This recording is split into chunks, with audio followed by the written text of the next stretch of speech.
नमस्कार, good morning. कैसे हो सारे?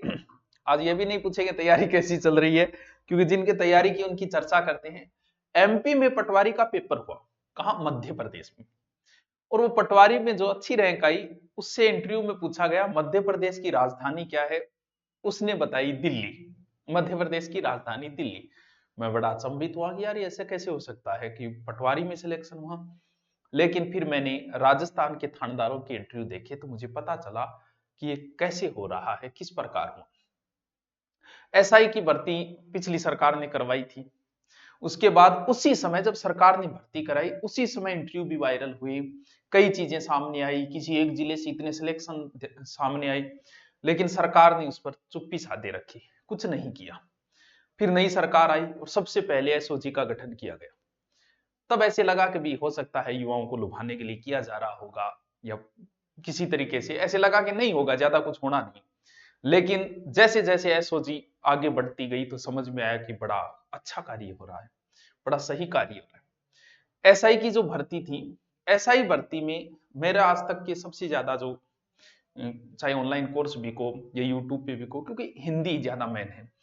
एसआई की भर्ती से 15 दिन पहले मैंने हिंदी के रोज में वीडियो डालता था कि भर्ती है, इसमें सबसे ज्यादा प्रश्न संज्ञा सर्वनाम विशेषण के आते हैं, और उनपे मैंने बड़े अच्छे वीडियो डाले। पर वीडियो पे 1.5 से 2 लाख व्यू आते थे रोज, यानी एसआई भर्ती से लगभग 15-20 दिन पहले। लेकिन जब सिलेक्शन हुआ तो मेरे पास कोई मैसेज ही नहीं आ रहे थे, कुछ ज्यादा मैसेज नहीं थे, वरना तो हर भर्ती के बाद 100-200 मैसेज आ जाते हैं। वो अलग बात है कि हम इसको पब्लिश कभी नहीं करता। मैं सोचा यार क्या बात है, मेरे पढ़ाने में कमी है या गड़बड़ क्या है ये।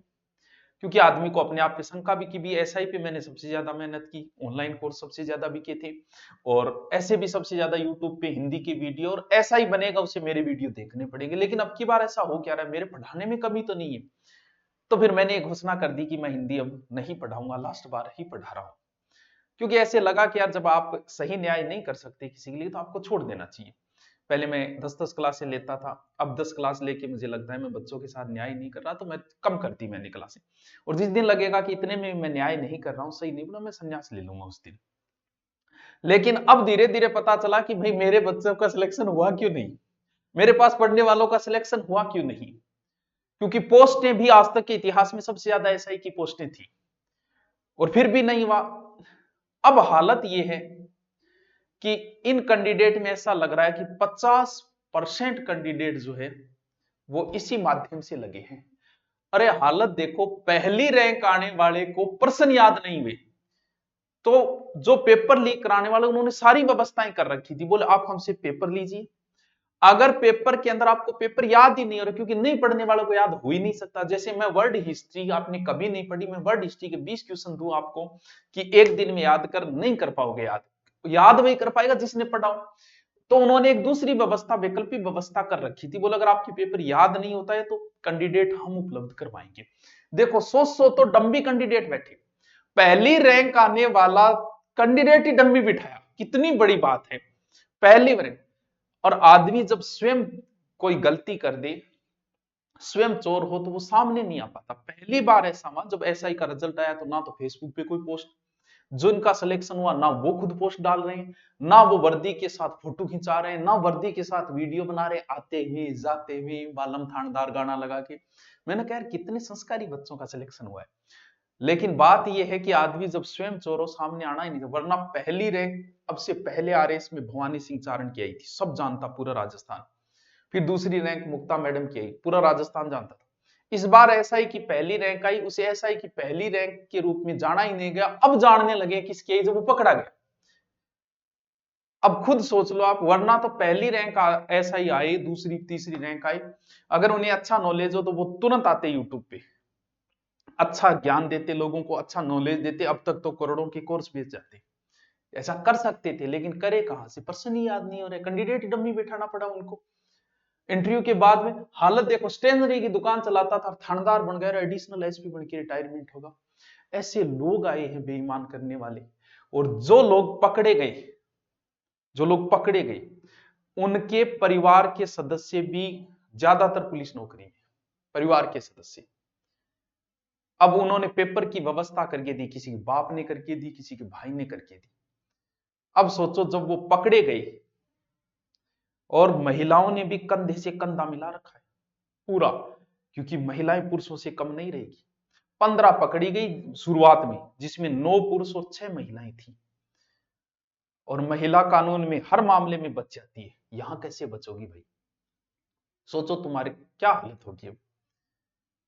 अब जब पेपर की व्यवस्था तुम्हारे बाप ने भी करके दी, अब तुम्हारा बाप जब सामने आएगा तो तुम्हारी आंखें उससे जरूर पूछेगी कि बापू मैं तो यही काम चला लेती, अब मेरी क्या हालत हुई। हर बेटा पूछेगा, जिसके भाई ने व्यवस्था करी उस भाई से क्वेश्चन, क्योंकि हो सकता है सिलेक्शन बाद उसने धन्यवाद दिया न दिया, लेकिन अब जो है ना, अब जरूर वो प्रश्न उठेगा कि काश नीले आगे देते तो आज मैं जेड़ के अंदर को नहीं होता। साधन में सुख नहीं है, सुख जीवन की एक कला है। सिर्फ नौकरी सब कुछ नहीं है। आपने 22, 23, 25 लाख रुपए दिए यार, अच्छे से अच्छा बिजनेस भी आप कर सकते थे। जिनके नौकरी नहीं है, क्या वो भूख थोड़ी मर रहे हैं? आप भी ज्यादा नौकरी वालों को न करके बिना नौकरी वालों को ज्यादा जानते हो आप। सरकार की सबसे बड़ी समस्या, कांग्रेस सरकार उस समय पिछली सरकार थी, लिपापोती की इसके ऊपर।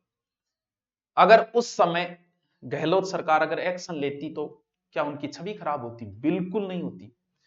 यूपी के अंदर पेपर आउट हुआ, राजस्थान यूपी पुलिस का, तुरंत योगी जी आके बोले सब पे कार्रवाई करो, पेपर दोबारा होना चाहिए। उनकी छवि में कोई कमी नहीं आई, छवि में सुधार हुआ। बोल वाह क्या एक्शन दिए। उस समय अगर सरकार एक्शन लेती, सरकार ने सोचा हमारी छवि खराब होगी, लेकिन एक्शन नहीं लेने से उसकी छवि खराब हुई। आज समस्या यह कि अब बीजेपी सरकार क्या करेगी?